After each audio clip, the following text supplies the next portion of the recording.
Assalamualaikum warahmatullahi wabarakatuh. Kembali lagi bareng Bang Joy di channel Situs Misteri. Terima kasih buat teman-teman semua yang sudah mengklik video ini. Semoga teman-teman selalu sehat walafiat, dimudahkan rezekinya dan dimudahkan segala urusannya. Untuk kisah kali ini, saya akan melanjutkan cerita yang diambil dari Jagat Segoro Demit dari tulisannya Diuseta, sebuah kisah yang berjudul Desa Tumbal Lemah Mayit. Sebelum kita lanjut ke ceritanya, tekan dulu tombol like video ini, jangan lupa subscribe dan aktifkan lonceng notifikasinya agar kalian tidak ketinggalan cerita seram dari Bang Joy. Oke, seperti apa untuk kisah kali ini? Langsung saja kita masuk ke ceritanya.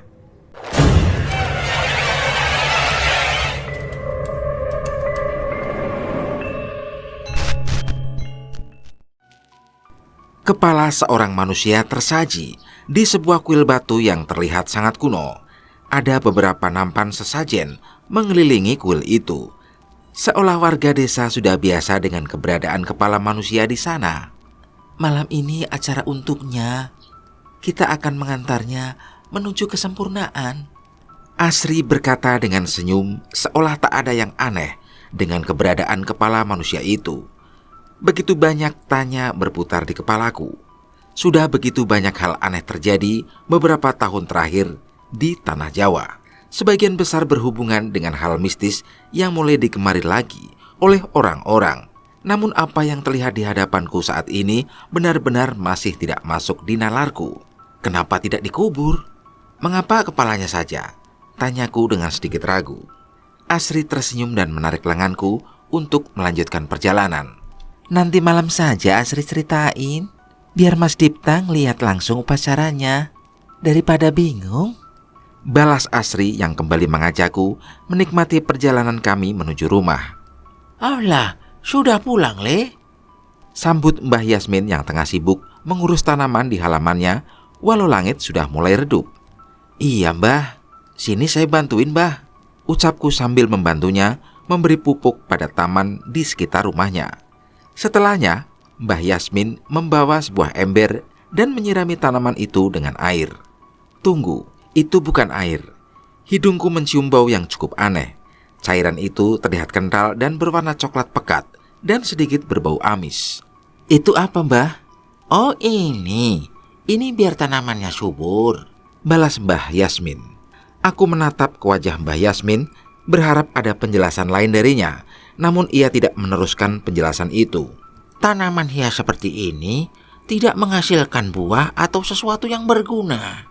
Tapi kalau dirawat dengan benar, tanaman ini bisa mendatangkan teman untuk berkunjung, cerita Mbah Yasmin.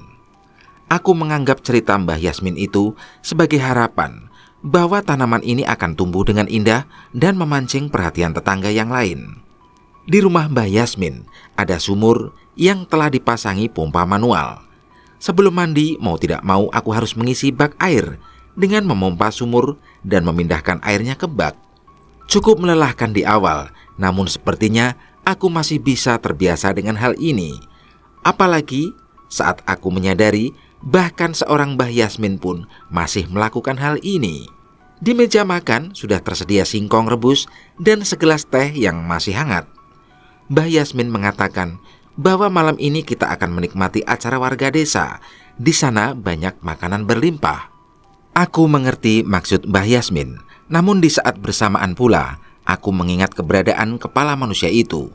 Ingin sekali aku bertanya pada Mbah Yasmin. Namun saat aku teringat akan keanehan yang terjadi semalam, sebaiknya aku mengurungkan niatku. Mbah Yasmin mengatakan bahwa acara akan dimulai saat tengah malam. Ia menyuruhku untuk beristirahat dulu dan akan membangunkanku saat akan berangkat. Dalam hati aku bertanya-tanya, acara seperti apa yang diadakan pada tengah malam. Sebelum malam mencapai puncaknya, Mbah Yasmin mengetuk pintu kamarku. Aku yang telah bersiap sejak beberapa jam sebelumnya pun merapikan pakaianku sebentar dan membuka pintu. Wis duwe kanca lunga ta? Tawa Mbah Yasmin menjurus ke arah Asri yang lebih dulu datang menjemputku. Iya Mbah. Bareng kan Mbah? Duluan saja. nikmati waktumu. Jangan begitu, Mbah. Aku merasa tidak enak. Mbah pun mendorong tubuhku dan memaksaku keluar rumah. Wis ta, ndang lunga kana. Asri menyambutku dengan pakaiannya yang lebih rapi, yang membuatnya terlihat semakin cantik, layaknya seorang kembang desa. Lampu minyak yang ia bawa menyinari wajahnya, yang dalam sekejap membuatku menjadi kesengsem dengan penampilannya. Jalan sekarang yuk mas, ajak Asri. Iya dek, balasku singkat. Kami pun menikmati udara malam itu berdua. Namun yang cukup aneh, aku tidak mendengar adanya suara keramaian dari balai desa. Berkali-kali aku celingak-celinguk mencari keberadaan acara itu, namun tak satu pun petunjuk yang kudapat. Nyari apa mas? Acaranya memang di mana, Dek Asri? Acaranya di luar desa kok, tapi nggak jauh. Aku hanya mengangguk dan melanjutkan perbincangan tidak penting di antara kita berdua. Jalur yang kami lewati cukup berbeda. Ada jalan setapak kecil di hutan, dan kami berjalan mengikuti jalan yang tak bercabang itu. Suara serangga hutan dan binatang malam mulai terdengar di sekitarku. Mungkin jika seorang diri, aku akan gelisah dan ketakutan. Tapi saat ini, bersama Asri, justru suasana seperti ini membuatku tak ingin cepat-cepat sampai. Setelah melalui hutan, aku mulai menyadari bahwa kami melintasi beberapa benda. Aku memperhatikannya dan menduga bahwa itu adalah batu nisan. Belum sempat aku bertanya ke Asri, tak jauh di hadapan kami sudah terlihat cahaya dari api unggun, obor, dan suara rame. Itu, kita sudah sampai mas, ucap Asri senang. Sampai? Aku masih bingung dengan di mana aku berada. Saat ini, di sekitar kami adalah kuburan yang dikelilingi pepohonan hutan. Dan di hadapanku, terlihat keramaian orang-orang yang berada di tengah-tengah pemakaman ini. Sri, bukannya ini pemakaman? Aku memastikan. Benar mas. Memangnya kenapa? Asri menatapku dengan wajah bingung. Entah mengapa ia merasa hal ini memang wajar. Menyadari kebingunganku, Asri pun menggenggam telapak tanganku dan berkata, kuburan itu tempat yang paling baik mas. Di sini adalah tempat di mana manusia tidak mengenal perbedaan kasta, kekayaan, jabatan. Mereka semua meninggalkannya ketika dikuburkan. Dan itu artinya bahwa tempat ini adalah tempat yang paling dekat yang menghubungkan kita dengan alam dan Sang Pencipta. Penjelasan Asri terasa masuk akal bagiku. Jika memang itu tujuannya, semua ini bisa saja terlihat wajar. Kami menghampiri warga desa yang sudah lebih dulu berada di sekitar api unggun. Saat semakin mendekat, bau alkohol tercium begitu pekat. Terlihat sebagian warga tengah mabuk menikmati minuman yang disediakan begitu banyak di sana. Tapi saat aku menatap ke sekeliling, pemandangan lainnya begitu membuatku tersentak. Sebagian dari warga desa tak mengenakan pakaian. Pria dan wanita berhubungan dengan bebas di sana tanpa ada yang menghalangi. Mas Karto, Mas Yatmo, Paitin, mereka ada di sana sambil bercumbu dengan perempuan desa yang tengah mabuk tanpa sehelai benang pun. Ini apa Asri? Tanyaku setengah takut. Ini ritual ibadah mas. Memangnya di tempat emas gak ada yang kayak gini? Ucap Asri. Ibadah? Ritual? Ini adalah perbuatan gila. Belum sempat aku merespon ucapan Asri, tiba-tiba beberapa pemuda memanggil Asri. Asri menyambutnya dengan senyum dan menghampiri mereka. Ayo mas, ajak Asri. Aku masih terdiam, namun hanya berjarak beberapa langkah dari hadapanku. Asri sudah menjadi objek seksual dari pemuda yang memanggilnya. Dengan inisiatifnya, Asri mengambil segelas minuman keras dan meminumnya. Tubuh Asri dijamah oleh beberapa pemuda dengan umur yang beragam. Ia bukan satu-satunya perempuan di sana. Ada seorang lagi yang lebih berumur, yang sudah lebih dulu menikmati kenikmatan yang diberikan oleh pria-pria di sana. Gila, ini gila. Asri yang terlihat menawan saat bersamaku tadi, kini tak mengenakan sehelai benang pun. Seorang pria memuaskan dirinya dengan memasukkan kelaminnya ke dalam kewanitaan Asri. Tak ada perlawanan, justru Asri membalasnya dengan desahan kenikmatan. Mas Dipta, ayo ke sini. Mas juga boleh kok nikmatin tubuh Asri, undang Asri dengan tubuh yang masih dikuasai oleh pemuda itu. Aku tertegun. Suara-suara warga desa yang mengalunkan irama berbahasa kuno bersahutan dengan desahan dan tawa. Pemuda-pemuda itu terlihat seolah memuja keindahan tubuh Asri dan menikmatinya tanpa melewatkan sedikit pun. Beberapa gerakan-gerakan rumit pun mereka lakukan dalam berhubungan. Sesaat gerakan itu membuatku tergambarkan bahwa pesta ini adalah sebuah ritual. Saya mengerti kebingunganmu, Nak. Kamu tidak usah heran. Sejak zaman dulu, seksualitas bukanlah hal yang tabu, namun lebih ke arah sakral. Mencapai puncak kenikmatan adalah cara kami untuk bersyukur atas nikmat yang diberikan Sang Pencipta. Mbah Yasmin tiba dan menebak apa yang kupikirkan. Aku masih tak sanggup berkata-kata, namun ia masih melanjutkan penjelasannya. Ada 2 cara dalam mencapai kesempurnaan. Menahan hawa nafsu atau melampiaskan hawa nafsu. Sampai seorang manusia muak akan kenikmatan dan melepaskannya. Kami adalah penganut ajaran yang kedua. Mbah Yasmin tak lagi melanjutkan perkataannya. Ia ikut dalam pesta itu dan melakukan hal yang serupa seperti yang Asri lakukan. Aku tak menyangka masih ada yang ingin melakukan hal itu dengan Mbah Yasmin yang umurnya sudah begitu tua. Aku sudah cukup tercengang dengan pemandangan yang mereka lakukan. Namun ternyata itu saja belum cukup. Aku baru sadar bahwa di tengah api unggun itu ada jasad tanpa kepala yang terbaring dengan berbagai rempah-rempah. Tak jauh dari jasad itu ada kepala manusia yang digantung, yang sebelumnya berada di kuil batu di dekat balai desa. Mereka menyusunnya seolah kepala itu sedang menatap tubuhnya sendiri. Selang beberapa saat, seorang yang sudah cukup berumur membawa pisau dan mendekati jasad tanpa kepala itu. Ia menorehkan pisau tersebut di tubuh itu, mengambil sedikit daging dan memakannya sambil menatap ke arah kepala yang menggantung itu. Ia menikmati daging tersebut dengan segelas minuman keras sambil tertawa. Aku hampir saja muntah melihat pemandangan itu. Apalagi yang bisa membuatku kaget? Pesta di tengah makam, mabuk-mabukan, hubungan seks bebas, hingga memakan jasad manusia. Ada apa dengan warga desa ini? Saat itu aku merasa bahwa aku berada di tempat terkutuk. Dengan segera aku pun berpaling dari acara ritual itu dan kembali menuju desa. Aku harus meninggalkan desa ini. Aku menelusuri jalur hutan yang sebelumnya aku lalui bersama Asri. Kali ini tanpa penerangan. Bila tadi aku melaluinya dengan tenang, kali ini suasana begitu mencekam. Dari jauh, suara pesta mereka terdengar sayup-sayup, namun suara lain terdengar dari sekitar hutan. Suara tawa cekikikan, suara langkah tanpa wujud, hingga suara bisikan-bisikan. Seolah-olah sesuatu yang tak kasat mata ikut berpesta bersama mereka di hutan ini. Aku berusaha untuk tidak mengindahkan suara-suara itu.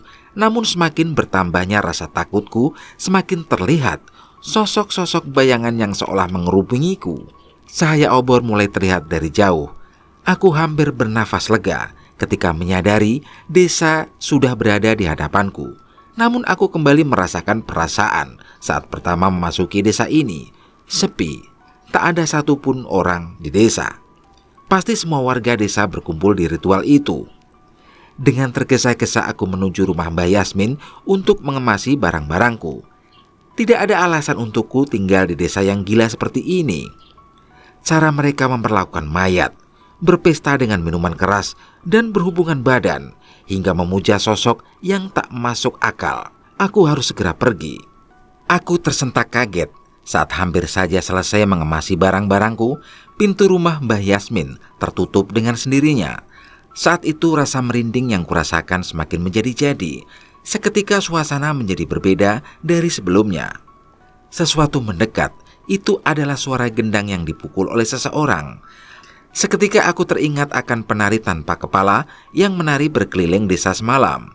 Tidak mungkin sosok itu benar-benar nyata. Aku masih tidak bisa mempercayai itu. Dengan perlahan aku membuka gorden jendela kamar dan mengintip dari sela jendela. Tapi Belum sempat aku mendapat keberadaan pemain kendang itu, aku tersentak dengan apa yang terlihat. Tiba-tiba sekeliling rumah ini dikelilingi oleh pocong. Mereka berlutut, tengkurap di sekitar rumah ini.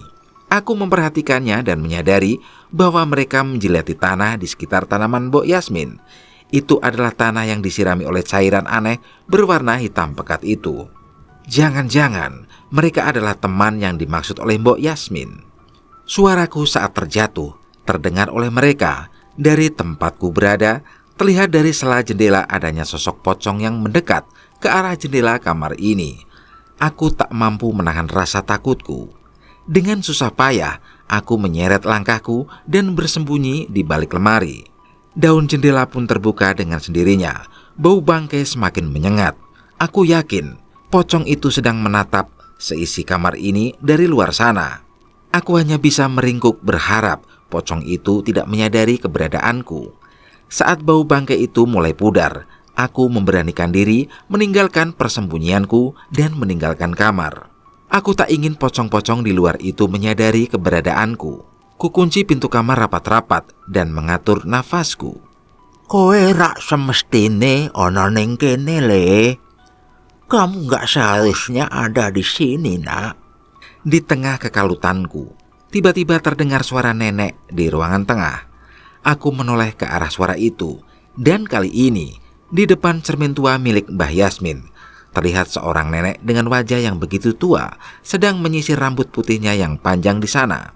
Aku ingat nenek itu adalah nenek yang pernah kulihat di teras malam itu.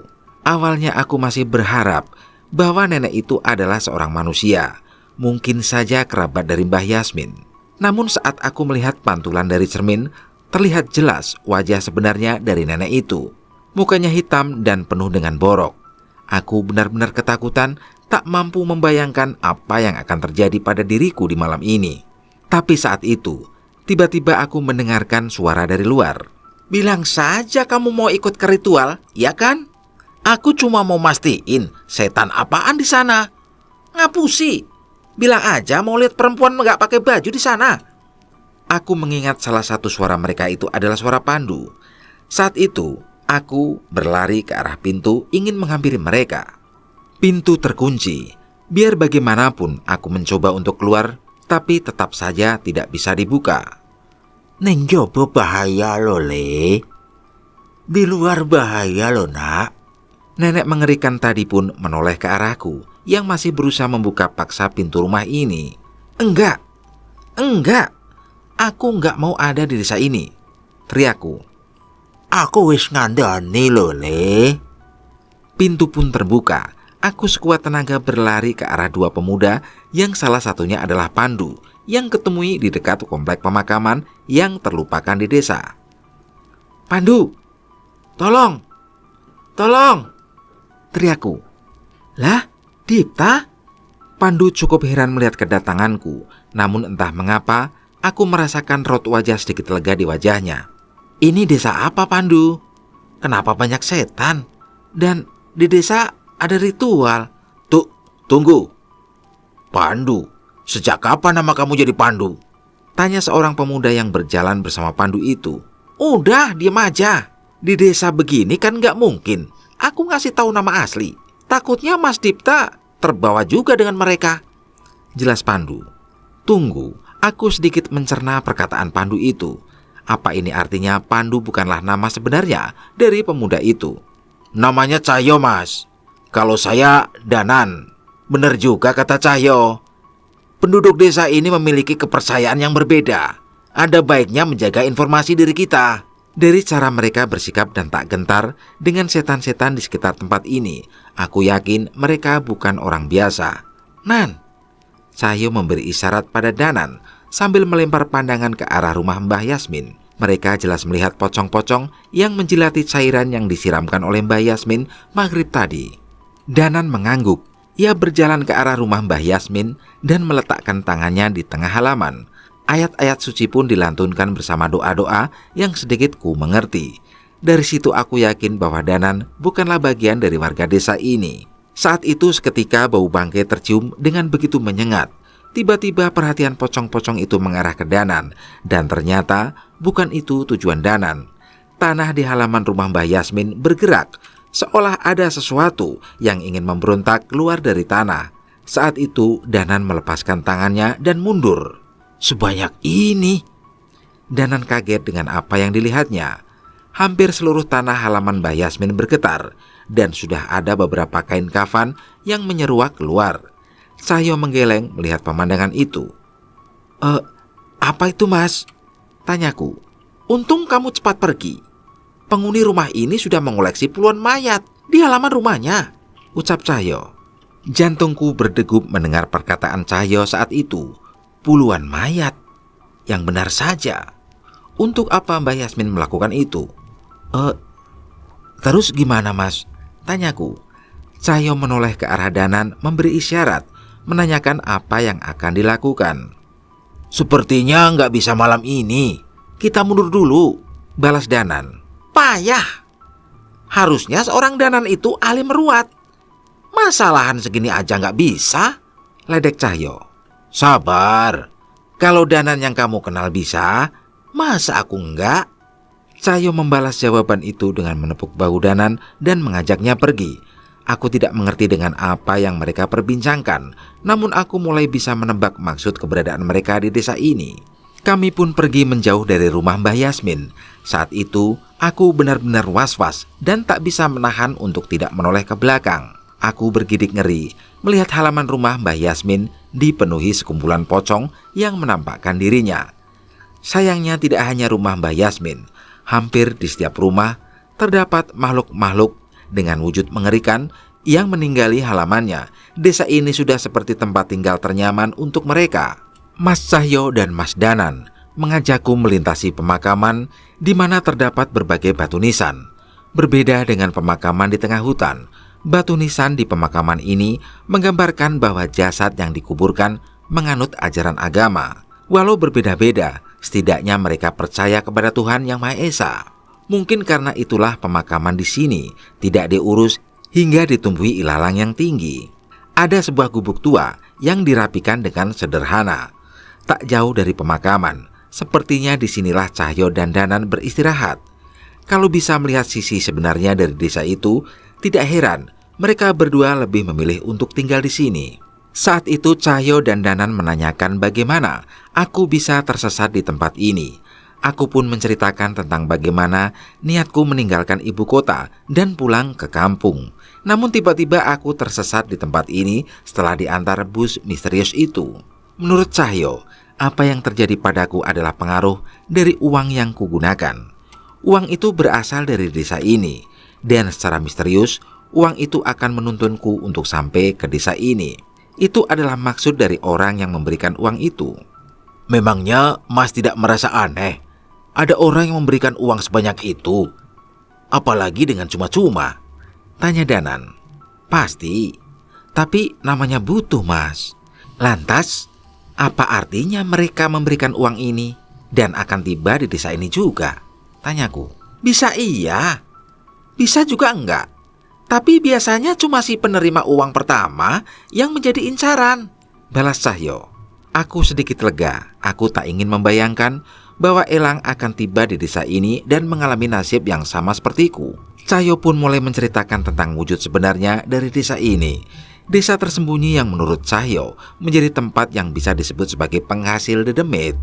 "Desa ini menjadi sarang yang nyaman buat setan-setan. Setiap ritual yang mereka lakukan akan mengundang mereka dan menjadikan mereka berhubungan dengan manusia. Setan-setan yang terkumpul di desa inilah yang kelak akan dimanfaatkan oleh dukun-dukun di luar sana," jelas Cahyo. Mendengar ucapan itu aku menggeleng. Memang saat ini praktek klinik semakin marak lagi. Namun aku tidak menyangka bahwa setan-setan itu juga dihasilkan di suatu tempat. Keberadaan kalian untuk mengusir setan-setan itu?" tanyaku. "Niatnya sih begitu, tapi nggak gampang, Mas," balas Cahyo. Mas Cahyo menceritakan bahwa seandainya pun ia bisa mengusir dan menenangkan setan-setan di desa ini, sedikit demi sedikit, itu tak akan bertahan lama. Kepercayaan warga desa dan ritual yang mereka lakukan akan terus memanggil makhluk-makhluk terkutuk itu, dan tidak ada yang akan berubah. "Penduduk desa ini konon menganut salah satu keturunan raja di tanah Jawa. raja yang menurut mitosnya menganut kepercayaan serupa, di mana hubungan pria dan wanita merupakan sesuatu yang sakral, dan darah manusia adalah berkah yang mendekatkan mereka pada kesempurnaan. Jelas Danan. Sebenarnya samar-samar aku merasa pernah mendengar tentang raja yang dimaksud. Namun siapa sangka kepercayaan itu benar-benar ada. Menikmati kenikmatan duniawi, menuruti nafsu hingga mati rasa untuk mencapai kesempurnaan, itu benar-benar di luar nalarku. Balas Cahyo. Itu untuk kita yang sudah menerima agama, Cahyo. Untuk masyarakat dulu, seks itu bukan hal yang tabu, malah menjadi sesuatu yang sakral. Mereka belum mengenal surga dan neraka. Kematian hanya dianggap sebagai siklus di dunia ini. Tambah Danan. Aku mengangguk-angguk mendengar perbincangan mereka. Namun yang kupikirkan saat ini hanyalah bagaimana cara agar aku bisa pergi dari desa ini secepatnya. Terus Mas, apa saya bisa segera pergi dari desa ini? Tanyaku. Mas Danan dan Mas Cahyo saling bertatapan. Nah, itu masalahnya, sebut Mas Cahyo. Aku mengernyitkan dahiku mendengar ucapan Mas Cahyo. Temanku yang ini kelewat pinter. Jangankan kamu, kami aja belum tahu caranya keluar dari desa ini, tambah Danan. Nggak gitu jawabnya, Nan. Sini wae. Yang bener, tugas kita di desa ini masih belum selesai. Makanya kita belum bisa pergi, balas Cahyo. Tunggu. Bahkan orang seperti mereka pun tidak bisa pergi dari desa ini. Bagaimana denganku yang sama sekali tidak mengerti apapun tentang hal gaib? Di tengah perbincangan kami, tiba-tiba Mas Cahyo dan Mas Danan terdiam. Mereka seolah merasakan sesuatu. Suara gendang itu. Mas?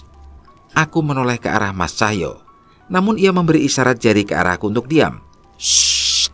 Mas Cahyo dan Mas Danan bergerak ke sudut-sudut jendela dan mengintip apa yang sebenarnya membuat ia merasa gelisah. Kita dikepung, ucap Mas Cahyo. Brengsek. Mas Danan mengumpat sepertinya apa yang terjadi di luar adalah sesuatu yang buruk. Suara gendang terdengar mengalun membentuk irama. Dari arahnya aku menebak pemain gendang itu sedang mengitari rumah ini. Jangan keluar dari gubuk ini, perintah Mas Cahyo. Aku hanya mengangguk tanpa bisa memutuskan untuk berbuat apa. Sepertinya mereka memutuskan untuk menghadapi apapun yang berada di luar sana. Pintu gubuk pun terbuka. Sekali lagi aku melihat pemandangan sosok itu. Sang penari tanpa kepala. Walaupun sudah pernah melihat wujudnya, sepertinya aku tak akan pernah terbiasa. Ayu-ayu randwendas. Cantik-cantik gak punya kepala, ucap Mas Cahyo dengan entengnya. Mas Danan memukul kepala temannya itu atas ucapan seenaknya yang ia lontarkan. Sing kena nek kowe ngomong. Yang bener kalau ngomong. Gak usah tegang-tegang gitu, napa Nan? Enggak gitu, yang bener aja. Gimana bisa ngomong ayu kalau kepala aja gak ada? Cahyo menyenggol bahu Danan dengan wajah kesalnya. Asem kowe Nan. Jelas-jelas sebelum membuka pintu tadi, mereka merasa tegang. Sepertinya perbincangan konyol mereka ini adalah cara mereka untuk menenangkan diri. Wis tak kandhani. Ora usah ikut campur karo urusan desa iki. Sudah aku katakan, tidak usah ikut campur dengan urusan desa ini.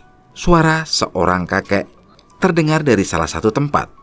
Cahyo menoleh dan mendapati kakek itu tengah duduk dengan santai di atas gubuk tempat kami berada. Bisa nggak kalau dibalik? Urusan desa ini jangan ikut campur sama urusan dunia luar, balas Danan. Lambo, itu urusanku. Lah nggak tahu, bukan urusanku, balas kakek itu. Terus kenapa kau membawa mereka ke tempat ini? Mengancam? Tanya Cahyo. Aku belum bisa melihat dengan jelas. Yang terlihat olehku saat ini hanya penari tanpa kepala itu. Apa yang dimaksud oleh Mas Cahyo? Bukan aku yang membawa mereka.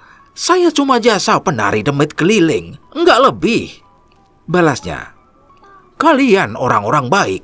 Sayang sekali jika kalian mati di tempat ini. Kakek itu melompat turun dari atap gubuk ini dan kembali memainkan gendangnya.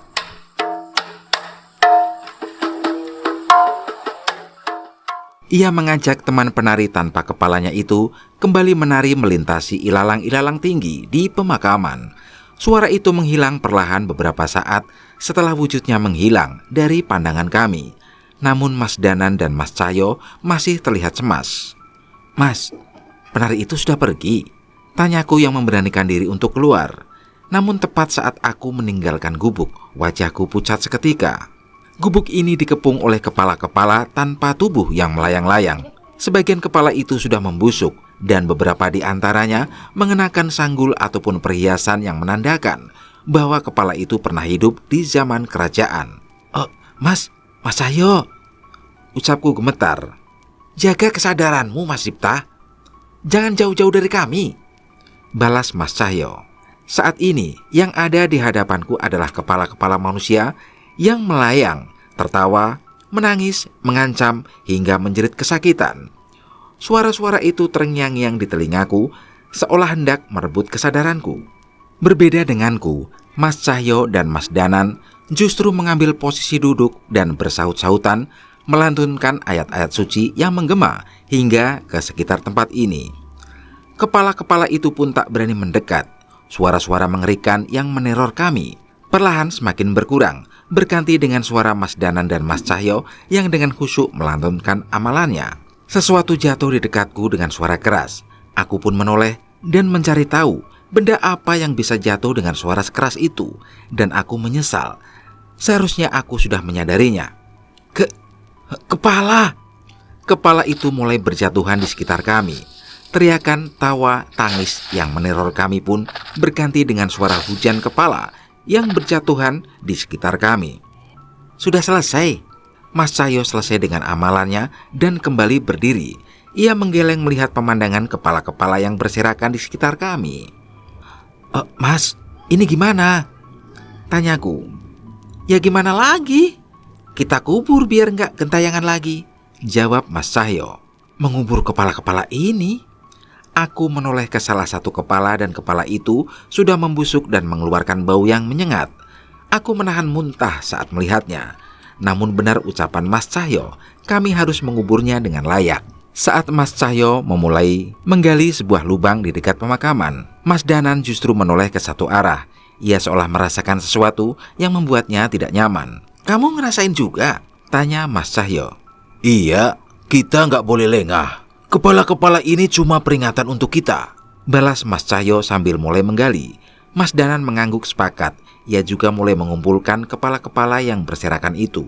Saat ini aku tidak bisa membayangkan teror semengerikan ini hanya sekedar peringatan semata.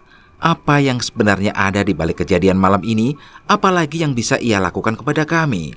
Aku tak sekuat Mas Danan yang mampu menahan rasa jijik dan rasa takut pada kepala-kepala itu, hingga memilih membantu Mas Cahyo menggali lubang dengan peralatan seadanya. "Mas Dipta," Mas Danan menepuk pundakku yang tengah kesulitan memindahkan tanah dari dalam lubang. "Tukono aku klambi, belikan aku baju." Sebuah kepala wanita tanpa mata berada tepat di hadapan wajahku dengan rambut yang terangkat ke atas. Aku berteriak hingga masuk ke dalam lubang. Sementara itu, Mas Danan malah tertawa cekikikan melihat reaksiku yang kaget dengan perbuatannya. "Mas, jangan bercanda. Kepala manusia itu," teriakku kesal. "Iya Nan, bisa kualat kamu mainin kepala mayat," tambah Cahyo. "Jangan serius-serius. Dunia ini butuh sandaan untuk jadi lebih nyaman," balas Danan. "Iya, tapi nggak kepala mayat juga kali," Cahyo menggeleng. Menjelang pagi kami pun selesai mengubur semua kepala itu dan mengaturkan doa-doa kepada Sang Pencipta untuk menenangkan roh dari pemilik kepala-kepala ini. Semoga saja mereka tidak digunakan lagi oleh makhluk-makhluk biadab yang mempermainkan hidup seseorang. Malam itu begitu melelahkan untukku. Bahkan di gubuk tua yang penuh nyamuk ini pun aku bisa tertidur dengan lelap sampai tengah hari. Tapi tidak dengan Mas Danan dan Mas Cahyo. Mereka justru sudah bangun dan sudah melakukan banyak hal. Dari dalam gubuk aku seolah mendengar mereka berdua berbicara dengan seseorang. Namun aku tidak mendengar dengan jelas. Logatnya tidak seperti suara warga desa di sini. Sarapan Mas Dipta. Mas Cahyo yang mengetahui bahwa aku sudah terbangun pun memanggilku keluar. Aku pun mendatangi mereka dan mengambil posisi duduk di batu dengan pemandangan pemakaman. Sungguh berbeda dengan pemandangan pagi kemarin yang disempurnakan dengan keberadaan Asri di depan rumah. Tapi aku sangat bersyukur dengan pemandangan ini. Keindahan Asri hanyalah ilusi semata. Ritual yang Asri lakukan, bagaimana tubuh Asri diperlakukan, hingga ekspresi wajah Asri saat tubuhnya dinikmati oleh warga desa benar-benar tak bisa kulupakan. Sepertinya itu akan membekas seumur hidup di ingatanku. Cuma ada pisang, Mas. Seadanya dulu ya, ucap Mas Cahyo. Pisang juga udah syukur, Mas. Di Jakarta saya pernah sampai mengutin sayur-sayur busuk. Yang dibuang tukang sayur cuma buat ganjel perut aja, balasku. Nah, bener ucapanmu, Cahyo. Bahkan makanan di hutan masih lebih baik daripada hidup susah di ibu kota, celetuk Danan. Iyo, Nan. Di hutan masih ketemu buah, biji-bijian, umbi-umbian. Bisa nangkap ayam hutan lagi. Terus mancing ikan. Yang penting gak manja aja, balas Cahyo. Ucapan Mas Cahyo ada benarnya. Tapi untuk orang sepertiku yang tidak mengerti tentang alam, tetap saja mustahil untuk bertahan hidup di hutan. Bisa dapat pisang dari mana, Mas? Oh, kalau ini urusan tim bagian logistik, ucap Mas Cahyo sambil menunjuk ke arah atap gubuk. Tepat saat aku menoleh kulit pisang mendarat di wajahku. Aduh, aku menyingkirkannya dan mendapati seekor kera sedang menertawakanku. Maafin ya, Mas, namanya Kliwon. Dia emang suka iseng, ucap Mas Cahyo. Enggak apa-apa, Mas. Mana mungkin marah sama yang udah nyariin sarapan, balasku. Mendengar jawabanku, kera bernama Kliwon itu melompat dan menghampiriku. Ia menaiki pundaku begitu saja dan bersikap begitu ramah. Sepertinya aku akan cepat akrab dengan Kliwon. Setelah selesai dengan urusan bersih-bersih, mereka berdua mengajakku untuk mengawasi desa dari sebuah bukit kecil. Cukup jauh, tapi desa itu terlihat dengan jelas dari atas bukit. Sekilas seperti desa biasa ya, Nan? Ucap Cahyo. Iya, tapi aku kemarin berhasil nemuin ini. Danan mengeluarkan sebuah gulungan serat tua yang bertuliskan aksara kuno. Aku sama sekali tidak mengerti artinya, namun mereka berdua memandangnya dengan begitu serius. Itu isi tulisannya apa, Mas Cahyo? Tanyaku. Nggak bisa baca tulisan Jawa Kawi? Tanya Mas Cahyo. Aku menggeleng meresponnya. Sama, balas Mas Cahyo. Aku pun menjauh dan menatap Mas Cahyo dengan muka masam. Terus kenapa ngeliatin serius gitu, Mas? Ucapku kesal. Ya kan Danan nunjukin. Lah aku ngeliatin. Tinggal nunggu Danan jelasin lah. Danan memukul kepala Mas Cahyo dengan kesal. Sepertinya ia juga terkecoh dengan tingkah Mas Cahyo. Ngomong kalau nggak ngerti. Wis kadung tak enten niki. Ngomong kalau nggak ngerti. Sudah terlanjur aku tungguin. Kesal Danan. Kamu ngerti toh? Tanya Mas Cahyo. Lumayan. Tapi aku bisa nangkep intinya, balas Danan. Nah, untuk hal ini kamu lebih pinter dari Danan yang satunya. Mas Danan menceritakan bahwa desa ini sebelumnya merupakan bagian dari sebuah kerajaan. Sebuah kerajaan yang dipimpin oleh sosok raja penganut kepercayaan yang aneh. Ia melakukan pemujaan dengan meminum darah, berhubungan badan, memakan daging mayat, hingga menari sepuasnya. Semua itu adalah cara dari penganut aliran kepercayaan itu untuk mencapai kesempurnaan. Desa ini sebelumnya adalah pemilihan orang-orang yang akan dipersembahkan untuk ritual.